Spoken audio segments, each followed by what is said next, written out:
पहले आप सभी मीडिया बंधुओं को जय भीम, नमस्कार, प्रणाम करता हूं।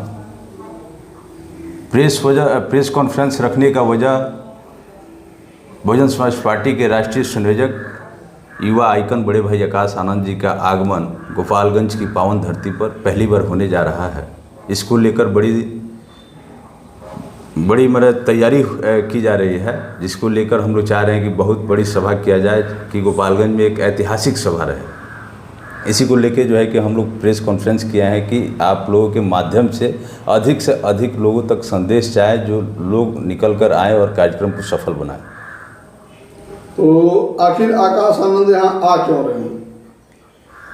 एक्चुअली देखिए सर, आकाश आनंद जी ही नहीं, अब ये सवाल मान लीजिए कि राहुल गांधी पर भी बनता है कि माननीय राहुल गांधी भी क्यों आए। तो मान लीजिए कि आगामी चुनाव है, उसको मद्देनज़र देखते हुए आकाश आनंद जी का कार्यक्रम इसलिए लगा हुआ है कि जो भी बहुजन समाज पार्टी के चाहने वाले लोग हैं या संविधान को मानने वाले लोग हैं या बाबा साहब के अनुयायी हैं, उनको ये ना लगे कि हमारी पार्टी के भी जो बड़े लीडर हैं वो हम लोगों से नहीं मिलते हैं, हम लोगों के पास चल के अपनी संदेश को नहीं बताते हैं। इसलिए बहन जी के निर्देश को, उनके संदेश को बताने के लिए बड़े भाई आकाश आनंद जी आ रहे हैं अपने लोगों के बीच में। 2025 के विधानसभा में क्या असर दिखेगा बीएसपी की? 2025 में तो बता दूं आपको कि पहले से बेहतर होगा, और मैं आपको पूरी गारंटी के साथ कह रहा हूं कि जो 2005 का इतिहास रहा है गोपालगंज में, वह पुनः 2025 में हम लोग दोहराने जा रहे हैं।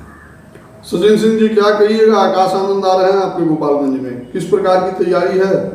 तैयारी पूरी है, पूरा गोपालगंज शहर को नीलामय हम लोग कर देंगे।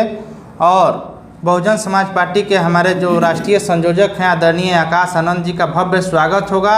गोपालगंज जिले के जो हमारा मीरगंज का जो छाप है वहाँ पर स्वागत होगा भव्य, और वहाँ से हम लोग रोड शो करते हुए सैकड़ों गाड़ी और सैकड़ों बाइक के साथ सब हजारों कार्यकर्ताओं के साथ हम लोग गोपालगंज शहर में प्रवेश करेंगे और अंबेडकर भवन में एक भारी जनसभा को संबोधित करेंगे। आदरणीय आकाश आनंद जी और राज्यसभा सांसद आदरणीय इंजीनियर रामजी गौतम साहब सहित अन्य केंद्रीय प्रभारी भी आ रहे हैं, और प्रदेश के अध्यक्ष वगैरह आ रहे हैं, प्रदेश के जो भी पदाधिकारी हैं आ रहे हैं, सबका भव्य स्वागत किया जाएगा।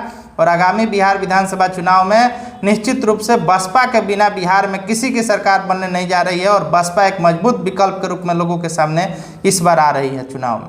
आखिरकार बसपा कितनी सीटों पर लड़ रही है? 243 सीटों पर अभी जो हम लोग का अभी सूचना है प्रदेश और केंद्र नेतृत्व द्वारा कि 243 सीटों पर हमारी पार्टी अपने दम पे चुनाव लड़ रही है। किसी से गठबंधन नहीं करने वाली है पार्टी हमारी, और न गठबंधन हम लोग का है, और पूरे विधानसभा क्षेत्रों में हम लोग मजबूती से चुनाव लड़ने जा रहे हैं। और इस बार निश्चित रूप से पूरा बिहार में अब की बार बसपा सरकार की लहर है और बसपा सरकार बनेगी बिहार में। गोपालगंज में 6 गो कंस्टिट्यूएंसी है, 6 कंस्टिट्यूएंसी में कई गो सीट बसपा लेकर आ रही है? देखिए, गोपालगंज जिले में पहले भी 2005 में हमारे 3 एमएलए हुए थे, 2 एमएलए हुए थे, अमरेंद्र कुमार पांडे जी और पप्पू पांडे जी, और अन्य विधानसभा सीटों पर हमारी जो प्रत्याशी थे वो 2 नंबर 3 नंबर पर थे। पिछले विधानसभा चुनाव में 2020 में गोपालगंज कंस्टिट्यूएंसी में 2 नंबर पर बहुजन समाज पार्टी के कैंडिडेट रहे थे अनिरुद्ध प्रसाद जी। इस बार निश्चित रूप से बहुजन समाज पार्टी 6 विधानसभा सीटों पर कड़ी लड़ाई देगी, विकल्प के रूप में लोगों के सामने आएगी, और निश्चित रूप से हम लोग का अनुमान है कि 2005 को पुनः हम लोग 2025 में दोहराएंगे। 2005 को 2025 में दोहराएंगे? 20 साल समय कहाँ लग गया जी? इतना गैपिंग कौन करता है? अरे देखिए, मूवमेंट मिशन चलते रहता है, काम होते रहता है, काम हो रहा है, काम होता है।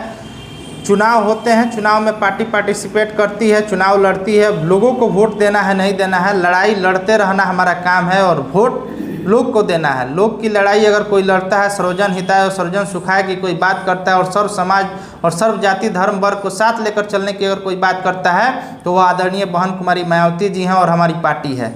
और यह पार्टी जो है वो समता मूलक समाज का पक्षधर है, बराबरी का पक्षधर है, सामाजिक आर्थिक जो शैक्षणिक जो सामाजिक विषमता है, जो असमानता है, उसको समाप्त करने की हम लोग लड़ाई लड़ते हैं और लड़ाई लड़ रहे हैं। और संविधान को बचाने की और संविधान प्रदत्त जो अधिकार लोगों को प्राप्त है वो अधिकार लोगों को मिले, इसकी लड़ाई हमारी पार्टी लड़ती है, हमारी नेता आदरणीय बहन कुमारी मायावती लड़ती हैं।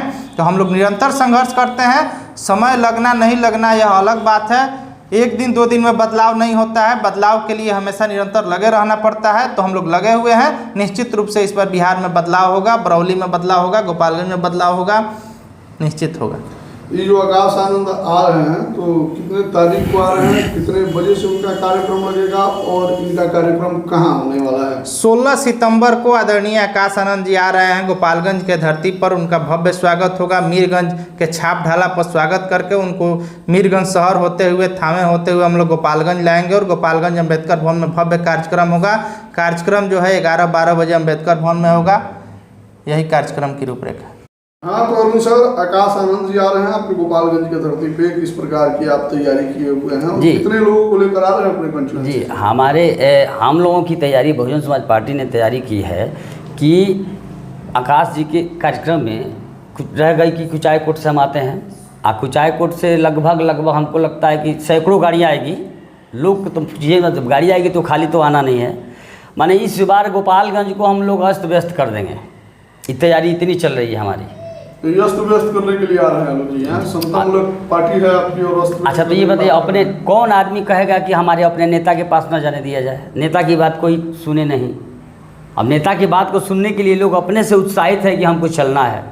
तो चलना है तो व्यक्तिगत रूप से तो मान लीजिए किसी का है नहीं, लेकिन सामूहिक रूप से वो आएगा तो शहर को तो अस्त व्यस्त हो ही जाएगा। ये आकाश आनंद जब आएंगे आपके गोपालगंज में तो क्या कुछ बदल सकता है और क्या कुछ आपके वोटों पर प्रभाव पड़ेगा? जी, परिदृश्य तो बदलेगा गोपालगंज का, परिदृश्य तो बदलेगा गोपालगंज का, क्योंकि पब्लिक के अंदर इस बात की भावना है कि हमको ज़्यादा से ज़्यादा चढ़ बढ़ करके भाग लेना है और उनके बातों को सुन करके, आकाश जी के बातों को सुन करके, और हमको क्या करना है, पब्लिक तो खुद बता देगी कि भाई गोपालगंज उसी दिन तय हो जाएगा कि गोपालगंज की जनता क्या चाह रही है।